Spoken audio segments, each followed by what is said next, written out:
Halo, selamat pagi Bapak-bapak, Ibu-ibu, saudara-saudara, pemuda, remaja, lansia, kekasih-kekasih Kristus. Seri keempat dari percakapan mengenai gereja dalam kitab Kisah Para Rasul. Saya tunjukkan di seri-seri pertama, kedua, dan ketiga bahwa gereja ciptaan Roh Kudus seperti yang disaksikan Lukas dalam kitab Perjanjian Baru, Kisah Para Rasul, bersifat cair. Sekarang di sisi keempat ini, saya akan memperlihatkan sifat cair yang kedua dari gereja, yang ditunjukkan dengan pola perluasan gereja secara geografi.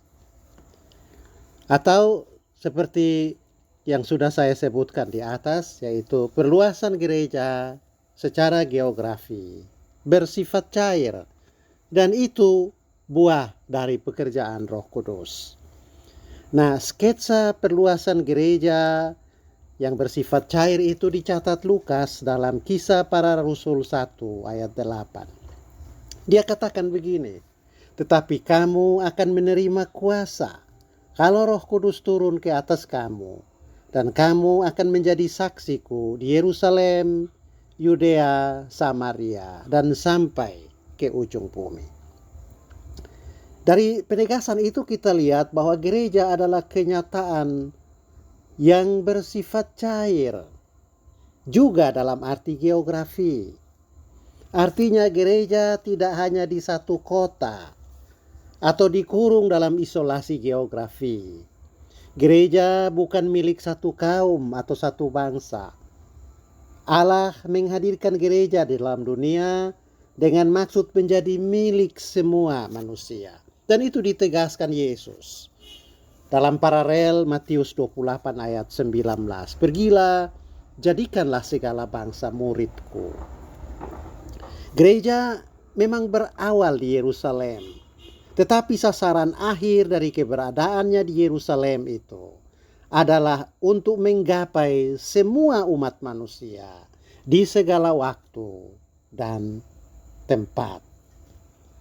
Lukas sebagai seorang non-Yahudi dan yang berasal dari kota Antioquia tentu saja menaruh minat besar pada aspek perluasan ini, yaitu aspek geografi, dan ingin juga memperlihatkan bagaimana gereja yang ada di Yerusalem itu sampai ke kotanya Antioquia. Salah satu passion dari Lukas menulis kitab Kisah Para Rasul adalah menampilkan perluasan gereja secara geografi. Perluasan itu ditampilkan begitu rupa oleh Lukas sehingga nampak fleksibilitas dari pekerjaan Roh Kudus yang terlebih dahulu aktif menjangkau orang non-Yahudi dalam karya penyelamatan Allah di dalam Kristus. Lukas memperlihatkan bahwa Petrus, rasul yang ikut mendengar perintah Yesus untuk pergi kepada segala bangsa, enggan menerima keberadaan orang non-Yahudi. Bahkan Petrus juga enggan untuk melakukan perjalanan keluar batas-batas Yahudi. Dan Petrus dipaksa dalam tanda kutip untuk melakukan pertobatan teologis ini dan menerima orang-orang non-Yahudi dalam persekutuan yang bernama gereja, sekaligus dipaksa untuk keluar dari Yerusalem, masuk ke batas-batas non-Yahudi untuk melihat Roh Kudus sudah lebih dahulu bekerja di sana.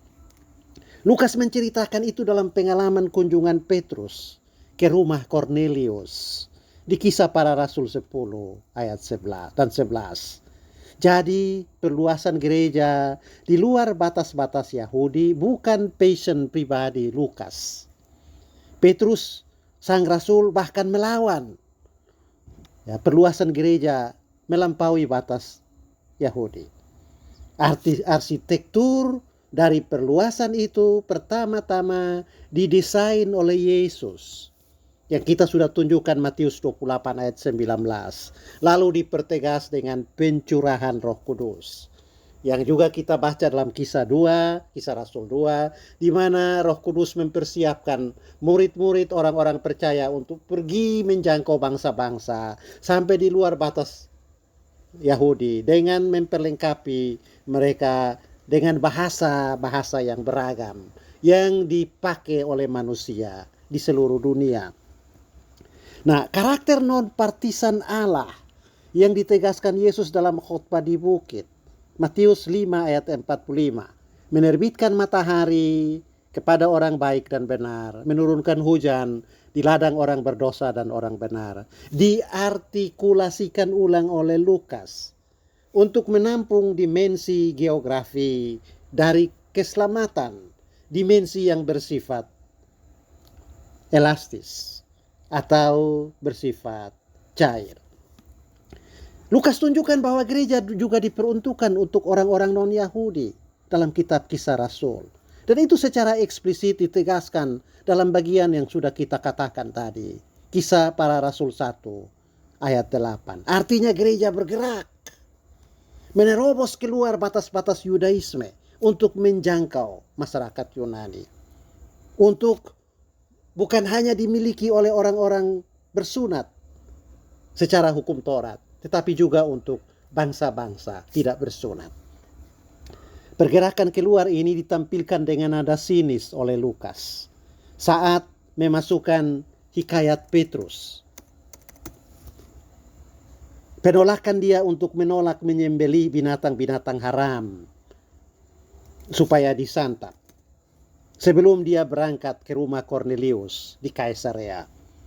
Cerita ini hendak menekankan bahwa perluasan lintas geografi dari gereja adalah kehendak Roh Kudus. Itu berlawanan dengan keinginan orang Yahudi, bahkan juga keinginan Petrus. Nah, sebagai realitas yang lintas geografi, pengelolaan hidup bergereja tidak bersifat sentralistis. Klaim gereja bentukan Kristus sebagai yang berpusat di satu kota atau tempat, atau yang dipimpin secara top down, termasuk penekanan hanya pada satu karunia serta pengarus utamaan satu gender seperti yang belakangan dipropagandakan di banyak media, adalah wujud dan praktek pemberhalaan gereja atau eklesia latria. Itu bukan pekerjaan Roh Kudus. Gereja bentukan Roh Kudus bercorak multi-center. Pusat kehidupan gereja tidak terletak pada satu titik koordinasi dan ketundukan pada hierarki organisasi, tetapi lebih pada ketundukan akan nilai spiritualitas kepada bimbingan dan tuntunan Roh Kudus. Kitab Kisah Para Rasul menarasikan watak multisenter dari gereja dengan menampilkan sketsa geografi perluasan gereja di Kisah Para Rasul 1 ayat 8. Yerusalem adalah pusat, tetapi Yudea juga pusat. Samaria juga pusat, begitu juga Antioquia, Korintus, Galatia, Tesalonika, dan seterusnya. Di mana saja ada persekutuan orang-orang yang percaya kepada Yesus sebagai Tuhan dan Juru Selamat, di situ Kristus hadir dan terbentuk pusat-pusat baru kekristenan. Klaim bahwa gereja yang benar berpusat di satu tempat, sementara gereja yang menolak klaim sentralisasi, organisasi itu dianggap bidah atau gereja palsu, tidak usah dipedulikan. Anggaplah itu sebagai omong anak-anak yang belum belajar gereja dalam kitab Kisah Para Rasul. Lukas memang memberi perhatian pada poin perluasan gereja secara geografi dan yang bersifat cair. Dari tempat masyarakat Yahudi ke tempat masyarakat Yunani. Tentu saja karena sebagai orang non-Yahudi, Lukas tentu berminat menuturkan bagaimana gereja terbentuk di masyarakat bangsanya non-Yahudi. Minat ini bukan sebuah spekulasi.